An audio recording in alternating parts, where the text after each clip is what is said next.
Tuko vizuri na hapa tuko na Zahra. Kwema dadangu? Kwema kabisa. Shwari kabisa. Kabisa shwari. Tunaenda TBT leo tunaita hivi.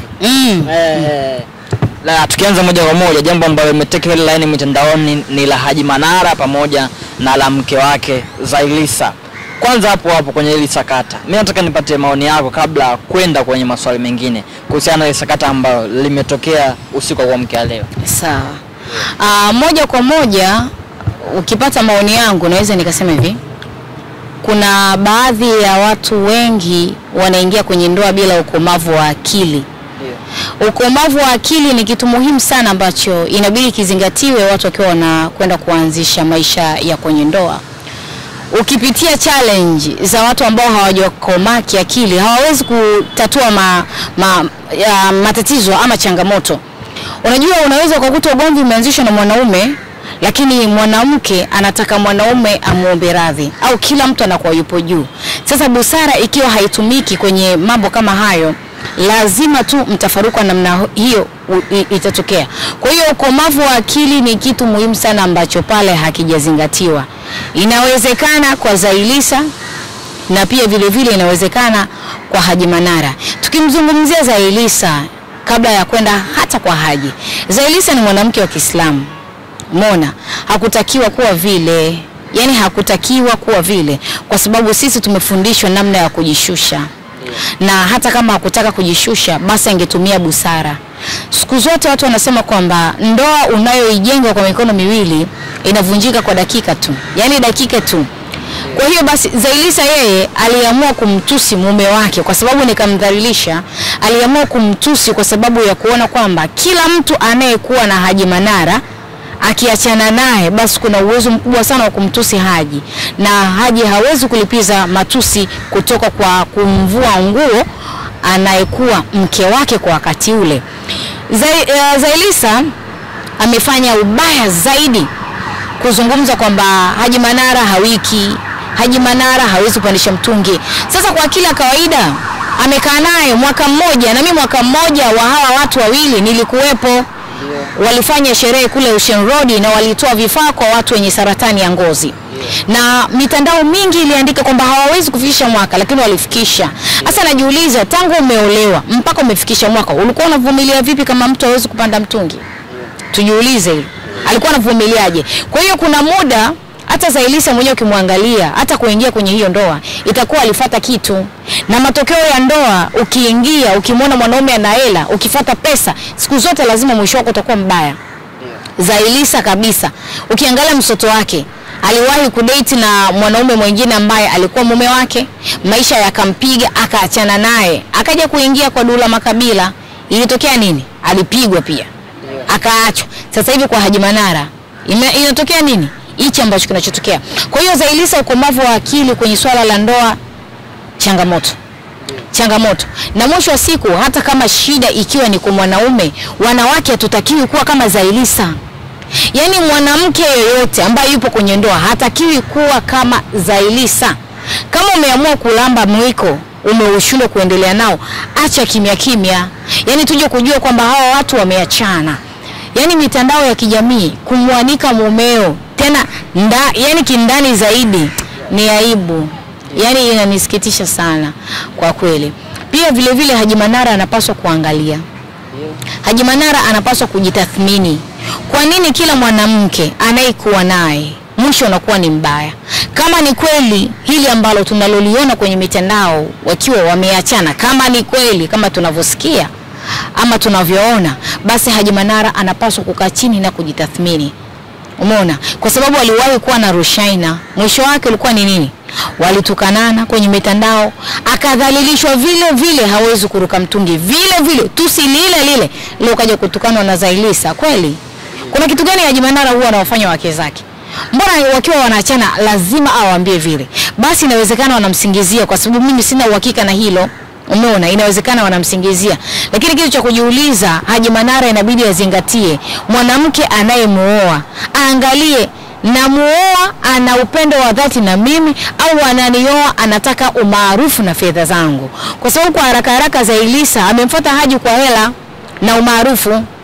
Umeona, ukiangalia katoka kwenye msoto. Dula Makabila alikuwa hana hata uwezo wa namna hiyo. wa kummiliki. Lakini kaenda pale mwenyewe kaandika hata NIDA, namba ya NIDA tu alikuwa hana. Haji Manara kapigana mpaka namba kaipata. Pia vile vile alikuwa hana passport, kapambana mpaka kaipata. Mwisho siku puani kimemtokea. Kwa hiyo watu ambao wanaoingia kwenye ndoa, yani akili ya ukomavu inahitajika.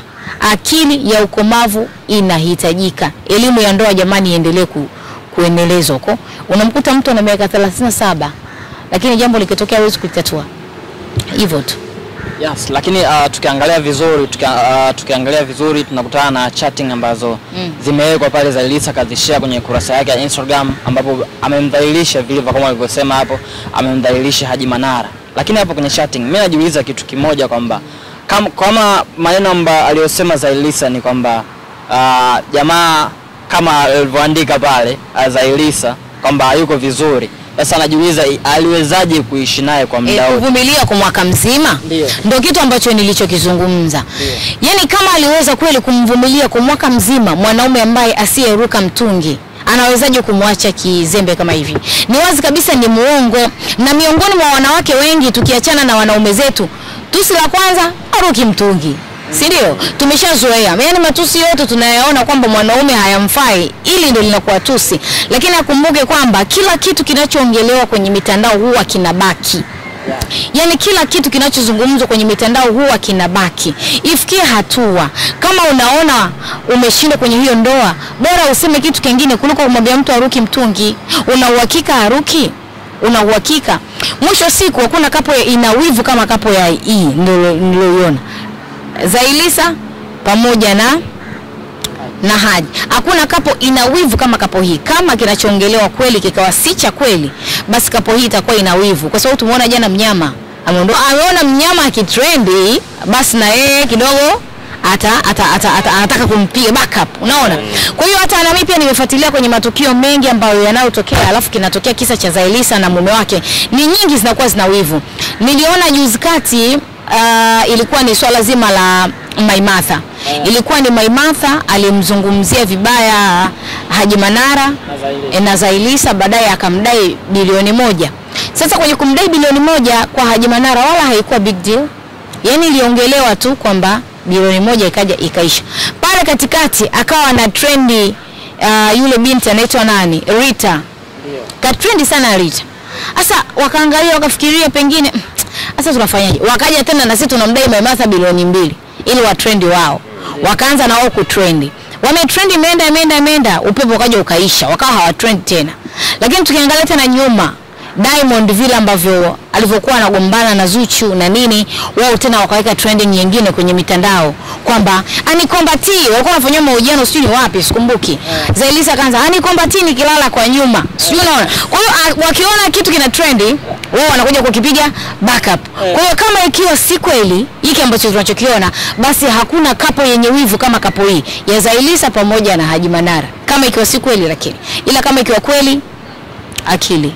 Sawa, lakini pia Haji Manara alisema kwamba kwenye comment ya post ya Zailisa, japokuwa post kashaifua tayari, Zailisa aliandika kwamba kipaumbele changu ni wazazi wangu pamoja na watoto wangu. Na kwa mujibu wa Haji Manara alisema kwamba Zailisa alikuwa anamnyanyasa mtoto wake. Na nimefuatilia story kwa Maimartha, amesema ni Hamida ndo ambaye alikuwa anamnyanyasa. Sasa najiuliza kitu kimoja kwamba huenda wasichana wakawa wanakurupukia kuingia kwenye ndoa ambayo tayari mume ana watoto, ana familia pia na hawaiwezi. Ukiwa kama mwanamke unaweza ukawapa pia somo wa dada wenzako kwenye sakata hili la Zailisa kwamba Zailisa huenda aliingia kwenye ndoa lakini hakuwa tayari kuipokea familia ya Haji. Inawezekana alikuwa tayari, lakini je, familia ilikuwa tayari kumpokea? Umeona, inawezekana alikuwa tayari kabisa kupokea. Je, ile familia ilikuwa tayari kumpokea? Unajua hizi ni tuhuma ambazo niliwahi kuzisikia zamani, lakini nilikuwa najua sina uhakika nazo mpaka mwenyewe Haji kasema. Kwa hiyo kutoka hapa nimeona kama kuna uhakika. Pia vile vile nilishawahi kuhudhuria matukio yao hao watu wawili. Yaani sio chini ya moja. Hamida pia akiwepo. Hamida ni yule binti yake mdogo. Akiwepo. Lakini mimi naona tu wanakaa vizuri. Namuona Hamida anaongozana vizuri na Zai. Sasa sijui labda walikopo wanatuficha ficha ili tusifahamu au ni vipi. Lakini tukirudi kwenye swali lako, kuna baadhi ya wadada kweli wanaingia kwenye ndoa sio kwamba wana mapenzi na ndugu wa mwanaume wake. Wanaingia kwenye ndoa kwa kujiangalia yeye ni nani. Mimi naingia kwenye ndoa leo hii kwa sababu mwanaume fulani ni maarufu, nitakwenda kuwa maarufu, na naingia tena kwenye ndoa kwa sababu mwanaume fulani ana pesa na mimi nataka kuwa na pesa ama nataka kutumia pesa zake. Kwa haraka haraka ukiangalia hata kwa Zailisa amekurupuka. Yaani katika watu ambao waliokurupuka kuingia kwenye ndoa Zailisa, unakumbuka muda ambao aliyouchukua baada ya kutoka kwa Dula Makabila? Yaani hajakaa muda mrefu tayari kashaingia kwa Haji Manara. Umeona, afu tayari ndoa. Kwa hiyo yeye mwenyewe hata alivyokuwa anaingia kwa Haji Manara pale, akuangalia familia ya Haji, aliangalia kwamba umaarufu wangu na niweze yani ile kujitanua, hasa Dula akiniona. Unajua siku zote wanawake wengi huwa tunapenda matarahambe baada ya kuachana na mwanaume mmoja. Tukiingia kwa mwanaume mwingine tunataka tuone tuko smart, tuko vizuri, tunatamba, ex huna shida, yani hivyo. Sasa yeye akaona nitaingia kwa nani? Kwa hiyo kaamua ingie pale ili kidogo naye maisha yake yawe mazuri. Lakini kwa masikitiko makubwa sana, siku zote mwanaume mwenye akili timamu huwa anamwangalia mama yake. Na ukimwona mwanaume hampendi mama yake mzazi, basi ujue hadi mwanamke hampendi. Kwa maana hiyo ya kwamba hadi Haji Manara ameandika kwamba kipaumbele chake ni mama yake mzazi. Ni wazi kabisa Zailisa alikuwa anapendwa kwa 100%. Narudia tena, ukimwona mwanaume ama ukimwona mwanamke hampendi mumewe, basi ujue ana shida na babake mzazi. Na ukimwona mwanamke ana shida na mumewe, basi ana shida na babake mzazi. Vile vile mwanaume akiwa ana shida na mke wake, basi hata kwa mama yake pia kuna shida. Siku zote wanaume huwa wanajali issue ya mke na mume, huwa ina bondi sana. Anaona kabisa huyu ni mke wangu, ana kipaumbele hiki, na huyu ni mamangu, ana kipaumbele hiki. Lakini ukileta mzaha mbele ya mamake hawezi kukuvumilia. Ni wanaume wachache sana ambapo anaweza akakuvumilia, lakini mwisho siku maruani akipanda mama amekuacha. Kwa hiyo Haji Manara yeye hakuwa na shaka kabisa kumchagua Zailisa. Ila Zailisa ndio alikuwa na shida ya kuvamia ndoa ambayo haijui vizuri, ama anavamia familia ambayo haijui vizuri ili tu apate pesa, apate na umaarufu. Na ukiangalia umaarufu kashaupata. Hivi tunavyoongea sasa hivi Zailisa ana followers kama 1,000,000 kwa sasa. Lakini zamani alikuwa ana 100, ilianza 100K, baadaye akaja 300, baadaye akaja akakwama kwenye 800K, mpaka sasa hivi ana 1,000,000. Kwenye 1,000,000 yake tuangalie mazuri ambayo Haji Manara aliyomfanyia Zai kuliko mabaya. Amemuingiza kwenye ubalozi, anavalishwa nguo, anafanywa makeup bure, anapata endorsement mbalimbali. Unaona. Lakini tukiangalia kwa Haji Manara, kuna kitu gani alifaidika na Zailisa? Hajafaidika chochote zaidi ya kuambulia matusi. Mimi naweza nikasema kuna mwanamke mmoja anaitwa Rushaina. Yule mwanamke sijui niseme ajengewe sanamu, kwa sababu siku zote watu wakiwa wanaachana huwa wanaachana kwa bila maneno tulivyozoea. Lakini Rushaina alivyokuja kuachana kwa Haji Manara, alimtukana. Yaani ni kama vile kampa laana. Kila mwanamke anemwacha lazima mtukane. Hata tukikumbuka kwa Rubina yule. Rubina ndiye mtu mzuri sana. Alivyoachana naye akaandika tu kwamba nimevumilia, nimechoka, mtu kila siku namsamehe, kila siku namsamehe. Kwa hiyo yote ilitoka kwa Rushaina. Alikuwa anaanza kuandika, kwa hiyo wake zake wote wakakopi ile character ya Rushaina. Na ndio maana hata Zailisa hakuona hata ngumu kumtukana, hakuona hata ngumu. Kama angeona kabisa wake zake wote alivyoachana nao, mbona alikuwa hawana maneno? Yule dada anaitwa Zainab, mbona aliachana naye hana maneno? Kwa nini Watanzania wengi tukao tunaachana na wanaume zetu? Nguvu za kiume, nguvu za kiume. Hivi tunaanzaje kuwakosoa hawa watu aliyakuwa tuna watoto wa kiume pia? Tuna watoto wa kiume pia, tuna baba zetu. Na baba zetu wengine wameshaachana na mama zetu. Wangekuwa wanasema wazazi wetu hawana nguvu za kiume, tungejisikiaje? Inabidi tuko kuna levels za kugombana, hasa kwa wanandoa. Ukiona kabisa wewe ni mwanandoa unagombana na mumeo, usitoe aibu za ndani ya chumba chenu, usitoe kabisa, na inakuharibia, kwa sababu Zailisa atakuja kuolewa tena. Mtu anafikiria na mimi hapa ataniambia sina nguvu za kiume, aliyakuwa na watoto 7 nyumbani. Hata si mwezi. Mwanamke mdomo ukufai. au kufai, jitengenezee kwanza, jiangalie kwanza, kisha maamuzi mengine yafuate. Yani mimi nikiona mwanamke ana mdomo nachukia sana. Yani nachukia sana kwa sababu inaonekana kama vile hana ukomavu. Na ninarudia tena, inawezekana changamoto ikawa kweli kwa Haji. Lakini kama changamoto ikiwa kwa Haji, hapo Zailisa atakuwa kapanda juu, akukubali ile changamoto ya Haji. Au changamoto ikawa kwa Zai, Haji Manara pia naye kawa juu, hakukubali ile changamoto. Kwa hiyo migongano kama hii inayotokea kwenye ndoa, mke kapanda juu, mume kapanda juu, kinachotakiwa kitumike ni busara na akili kuliko kutumia mihemko kwenye kutatua changamoto kama hizi. Ni hivyo tu. Umesema Zailisa hapo sasa hivi amekuwa na followers milioni. Hata akialikwa sehemu atasema nina mke mrembo, mke wangu mrembo, sijui nini mrembo, umeona? Kwa hiyo hii issue ya mke atangazwi. Yani mke atangazwi. Yani wanaume muelewe hilo. Mwanamke wako ambaye unajua kabisa huyu ninakwenda kumuoa ama yupo kwenye ndoa, hatangazwi. Eti asimame mke wangu Zailisa, nina mwanamke mrembo sana. Ndugu yangu, inakuaje hiyo? Kwa hiyo yeye mwenyewe vile ambavyo alivyokuwa anamsifia Zailisa sana, anajiona kumbe nina uwigo hata wakuwa na mwanaume mwingine. Ama pengine anasema kwamba kumbe mimi ni mzuri. Basi wanaume wote wananiona mimi ni mzuri kwa sababu kauli ya kwanza kabisa ikitoka kwenye kinywa cha mumeo basi unaiamini. Mimi nitakuwa ni mzuri, sijui nini. Kwa hiyo yeye mwenyewe Haji Manara aiache. Kwanza Haji Manara ana tabia ya kuanika wake zake. Yani hata kioa atasema mimi ndio nimeoa piskali, mimi ndio nimeoa mtoto. Kuna watu babu wanawake lakini hawawatangazi. Kuna watu wanawake wakali na wanajistiri na wanaswali swala tano lakini hawatangazi. Na wameumbika hasa juu mpaka chini. Yeye twiga, sijui nini twiga.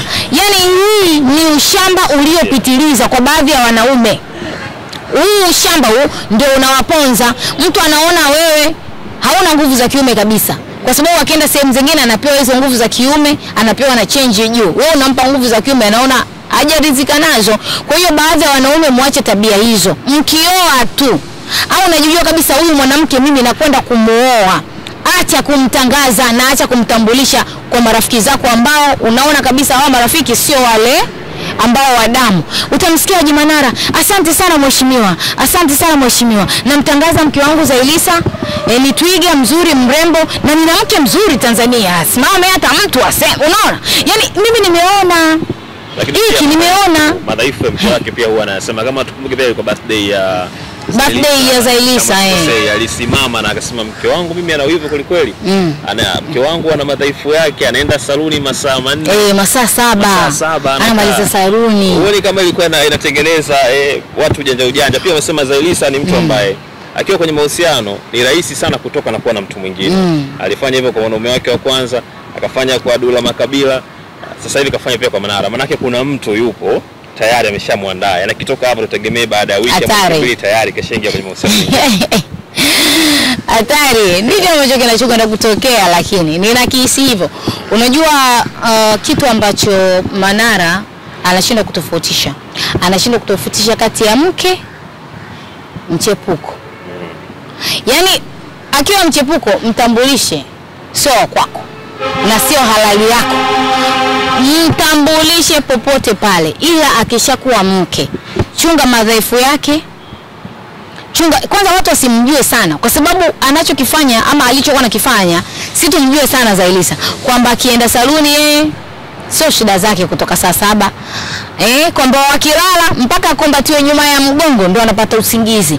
Unaona? Kwa hiyo watu wanamfahamu sasa. Watu wanamfahamu. Vile vile mtu akikufahamu lazima atajua changamoto. Lazima atajua changamoto.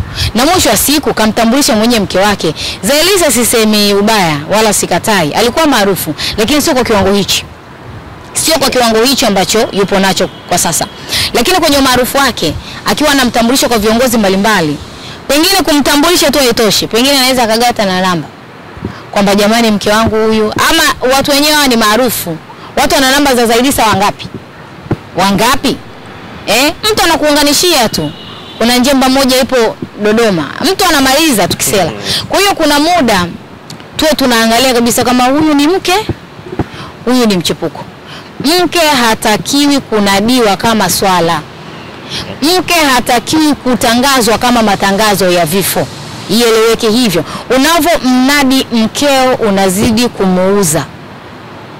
Yes, lakini pia kuna kitu kimoja hivi nimeona baadhi ya comment za watu wanasema kwamba Haji Manara akiacha ni rahisi sana kuingia kwenye ndoa. Yaani anatokea ghafla anaacha and then anaingia haraka tu kwenye ndoa. Hili kama alijakaa sawa fulani hivi kwamba huenda watu wanashauri kwamba akiacha kwanza atulie then afanye survey ndo aingie kwenye ndoa. Yaani asikurupukie ndoa. Wewe upande wako unalionaje? Haji Manara sio mzinifu. Kwa hiyo taswira ya ndoa zake za kupangana. Sio mzinifu. Na ndio maana akijiona ameshampata mwanamke hata wakizini kwa wakati ule lazima tu atamuoa. Labda pengine kile kilichotokea ma connection manini, lakini yeye akimpenda mwanamke huwa anamuoa. Na ndio maana anaharakia hivyo. Kitu kingine Haji Manara yeye kwenye mke anaangalia uso. Anaangalia mwili, shepu. Anataka mwanamke labda kidogo ndio anachofeli. Mwanamke wa kuoa ukimtazama tu unamuona. Hata kama akiwa kama pasi. Unamuona kabisa. Hata kama akiwa kapigwa pasi unamuona. Lakini yeye cha kwanza kabla ya kuangalia mke anaangalia mzuri. Huwa anasifia mara nyingi, Haji Manara wake zako wazuri. Sasa kama unamsifia wake zake wazuri, mbona hadumu nao? Mbona hadumu nao? Kwa hiyo yeye mwenyewe ni muda sasa wa kuangalia hawa wanawake ambao waliopita walikuwa wana nini, na nilitaka kuingia kwenye ndoa nyingine inabidi nizingatie nini. Mtu ya kwanza imekushinda, ya pili imekushinda, ya tatu imekushinda, na ya tano tena ikushinde. Pumzika baba, waachie wengine. Labda sio muda wako. Kuna picha zina trend sasa hivi mitandaoni zinaonyesha kuna godoro, nguo zimepangwa, chaga, godoro yenyewe inaonekana ulimi. Sasa watu wanaulizana wanasema huenda vile vitu ndio vya Zailisa vinavyo kwa Manara. Yaani chaga yenyewe imechoka, godoro limechoka, alafu inaonekana vipo kama kwenye nyumba ya Manara karibu na swimming pool. Yaani vina trend hivyo. Sasa watu wanajiuliza huenda ile hisani sasa ya bwana mkubwa ndio ile kumrudishia vitu vyake ambavyo amekuja alivyokuja navyo. Mimi niliona amebeba hadi dawa ya mbu. Wewe unasema ulimi. Dawa ya mbu ya 5000 Zailisa kabeba. Hadi dawa ya mbu alionunua jana leo kaondoka nayo. Mimi mwenyewe vitu nimeviona ila kwa uhakika sijui kama ni vya kwake. Na nyumbani kwa Haji Manara mimi sipafahamu.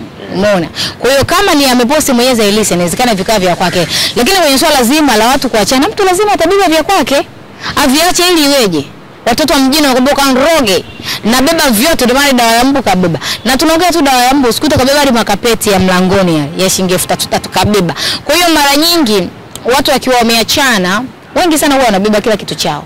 Na mtu anakuwa na hasira, anataka kubeba kila kitu. Hata kama alichoongezea hela kidogo, kila kitu. Na hiyo ipo kwa wanawake. Baadhi yetu tukao tunaachika tunabeba kila kitu. Hadi kwenye pensi ambayo mume wangu katoa 50 150 na ibeba ili mradi nikaitie moto ili tu asiwe nayo. Mtu hivyo kawaida. Shukrani sana. Haya, asante. Asante sana.